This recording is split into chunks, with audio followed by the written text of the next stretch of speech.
మనం కొనసాగిస్తూ ఉంటాం.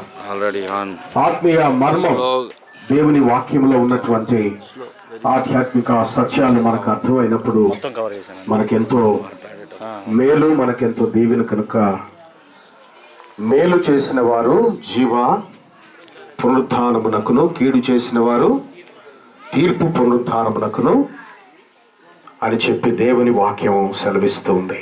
కనుక దేవుని బిడ్డలరా, మన ఆధ్యాత్మిక జీవితంలో మనం ఎట్టి రీతిగా దేవుడిలో మనం కొనసాగుతూ ఉన్నామో, మన ఆధ్యాత్మిక జీవితం యొక్క స్థితి, లోతు, ఎత్తు, వెడల్పు ఎంతో మనల్ని మనం పరిశీలన చేసుకోవటానికి దేవుడిచ్చిన ఈ కృపను బట్టి, ఆధిక్యతను బట్టి దేవాతి దేవునికి వందనాలు తెలియచేసుకుంటూ ఉన్నాం. ఇంకా కాలాతీతం అవుతూ ఉన్నది. అవతల మార్తమ్మ గారి ఇంటి వారు తొందర పెడుతూ ఉన్నారు.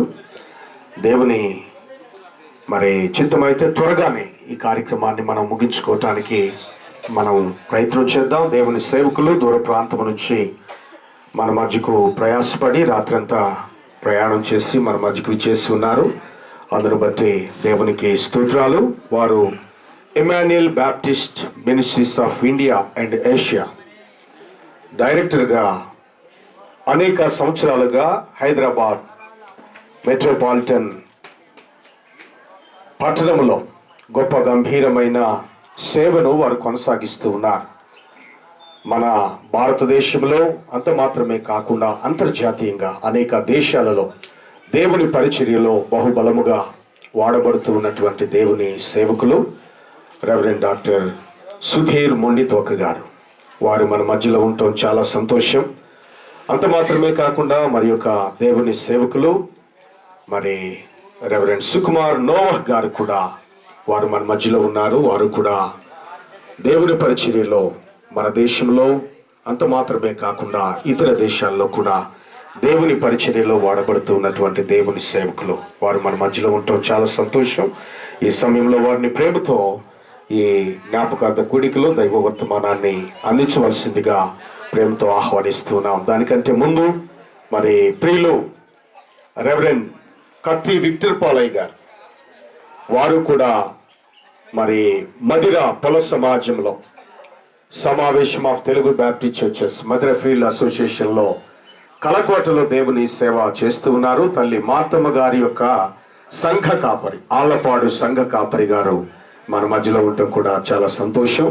అందును బట్టి దేవునికి హృదయపూర్వక వందనాలు తెలియజేసుకుంటూ ఈ సమయంలో మరి దైవ సేవకులు రెవరెండ్ సుధీర్ మొండితోక గారు దయచేసి ముందుకు వచ్చి దైవ వర్తమానాన్ని అందించవలసిందిగా ప్రభు పేరిట మనవి చేస్తున్నాను. వాక్యాన్ని తర్ఫీదు ట్రాన్స్లేషన్ చేయటానికి సుకుమార్ నోవహ్ గారు ముందుకు వచ్చి దేవుని వాక్యాన్ని అందించవలసిందిగా మనం చేస్తున్నాం.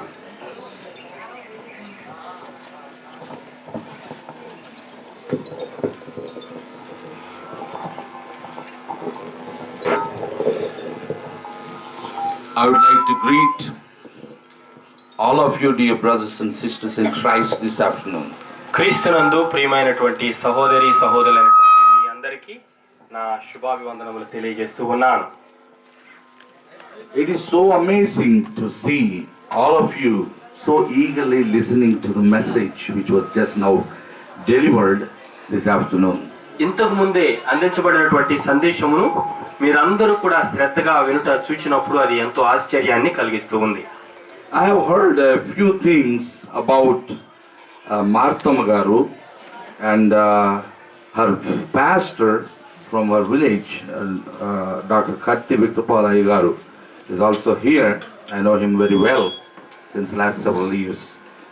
ప్రభునందు నిద్రించినటువంటి మార్తమ్మ గారిని గూర్చి, వారి సంఘ కాపరి అయినటువంటి డాక్టర్ కత్తి విక్రపాల్ గారిని గూర్చి కొన్ని విషయాలు నేను తెలుసుకొని ఉన్నాను. I know him since the last several years and it is so good to see him on this occasion. ఈ సందర్భంలో వారిని నేను చూడటం నాకు చాలా సంతోషము. ఎందుకంటే వారిని కొన్ని సంవత్సరాలుగా నేను ఎరిగి ఉన్నాను. Especially the Lord's presence is here, I have felt. నేను ఇక్కడ గ్రహించినది ఏమిటంటే దేవుని యొక్క సన్నిధి ఇక్కడ ఉండుట చూచి ఉన్నాను. The word of God is very eagerly received.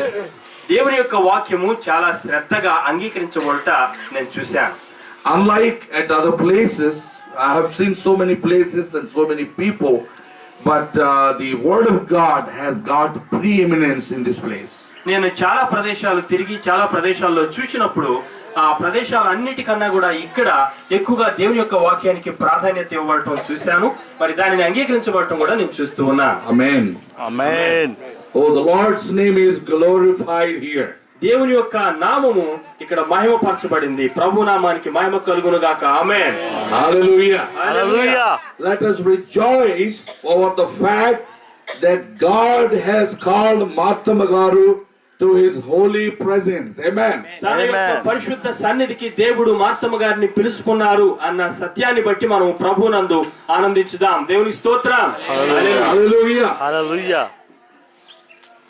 It only shows to me and it only reveals to the community here that she lived her life for the sake of the glory of Jesus Christ. ఇక్కడ ఉన్నటువంటి తోటి సమాజ సభ్యులందరికీ నాకు కూడా అర్థమవుతున్నది ఏమిటి అంటే దేవుని యొక్క మహిమ కోసము ఆమె తన జీవితాన్ని జీవించింది అని. Hallelujah. Hallelujah. How I praise God for such a wonderful life that she lived on this earth as a pilgrim for the sake of Jesus Christ, because she loved the Lord Jesus Christ and served him all the days of her life. యేసుక్రీస్తు ప్రభువారిని అంగీకరించినటువంటి ఒక యాత్రికురాలిగా ఈ లోకంలో ఆయన మహిమ కోసము జీవించడము ఎంత సంతోషము. నిజముగా నేను ప్రభువునందు ఎంతో ఆనందిస్తూ ఉన్నాను. Although it is so difficult for her family members, for her daughters, sons, and all the dear ones, kith and kin, it is so difficult to miss her because she is not here physically.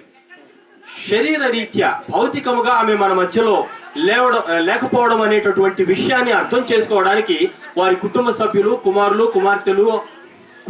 కోడండ్రు, కుమార్తెలు, అల్లుండ్రు, మనవరాండ్రకు కష్టం కావచ్చు గాని It is because they all miss her ఆమె లేదు కాబట్టి వారికి కష్టం కావచ్చు. physically. భౌతికముగా ఆమె మన మధ్యలో లేకపోవడం వలన దీనిని Simply because we do not see her with our naked eye now, it doesn't mean that she ceased to exist. మరి కేవలము మన కంటికి కనిపించినంత మాత్రాన, మన మధ్యలో లేనంత మాత్రాన, భౌతికముగా లేనంత మాత్రాన ఇక ఆమె లేదు అని అనుకోవడం మాత్రము కరెక్ట్ కాదు. Where is she now? ఆమె ఇప్పుడు ఎక్కడ ఉన్నది? Has anybody put some thoughts to it? ఎవరైనా దీని విషయం ఆలోచన చేశారా? Where is she now? ఆమె ఇప్పుడు ఎక్కడ ఉన్నది? She is with the Lord. Amen. ఆమె ప్రభువుతో ఉన్నది. ఆమేన్. Hallelujah. She is with the Lord. ఆమె ప్రభువుతో ఉన్నది. Why? ఎందుకో తెలుసా? The Lord loved the whole world. దేవుడు సర్వలోకమును ప్రేమించారు. Now the first question is, why did this terrible thing happen to her or to everyone that is living in this world? Why is the death threatening everyone? ఇప్పుడు భయంకరమైనటువంటి ప్రశ్న ఏమిటి అంటే ఎందుకు ఈ మరణము అనేటటువంటి భయంకరమైనటువంటిది ఆమెకు గాని ఈ లోకంలో ఉన్నటువంటి ఎవరికైనా సంభవిస్తూ ఉంది? అది చాలా ప్రాధాన్యతను సంతరించుకున్నటువంటి ప్రశ్న. The word of God very clearly declares to us that there is none righteous, no, not one, for all have come have sinned and come short of the glory of God. దేవుని యొక్క వాక్యము స్పష్టముగా మనకు తెలియజేస్తున్నది ఏమనగా అందరూ పాపము చేసి దేవుడు అనుగ్రహించు మహిమను పొందలేకపోతూ ఉన్నారు. When God says all have sinned, is this dear child of God, is she exempted from that list? అందరూ పాపము చేసినారు అన్నటువంటి ఆ మాట అనినప్పుడు, దేవుని యొక్క వాక్యమే అంటున్నప్పుడు, దేవునికి ప్రియమైనటువంటి ఈ సహోదరి ఒకవేళ దానికి అతీతమైనటువంటి వారా? She also sinned. ఆమె కూడా పాపం చేసినటువంటిదే. That's the primary reason why the death has come upon all men. ఆ కారణాన్ని బట్టే మనుషులందరి మీదకి మరణము వచ్చి ఉన్నది. I would ask Pastor Premadas, the pastor of this local church, to open up the scripture at Romans chapter 5 verse 12. రోమా పత్రిక 5వ అధ్యాయము 12వ వచనము లేఖనముల నుండి దయచేసి తెరిచి చూడవలసిందిగా స్థానిక సంఘ కాపరి పాస్టర్ ప్రేమదాస్ గారిని నేను కోరుతూ ఉన్నాను. ఇట్లుండగా ఒక మనుష్యుని ద్వారా పాపము ద్వారా మరణమును లోకములో ఎలాగూ ప్రవేశించునో అలాగునే మనుషులందరూ పాపము చేసినందున మరణము అందరికీ సంప్రాప్తమాయెను. Yes, dear ones. ప్రియులారా చూడండి, ఇక్కడ The sin entered through just one person. ఒక్క వ్యక్తి ద్వారా ఈ లోకములోనికి పాపము ప్రవేశించింది. That one person is Adam. ఆ ఒక్క వ్యక్తి ఎవరు అంటే ఆదాము. He is the first man. ఆయన మొట్టమొదటి మనిషి. He has been taken from the dust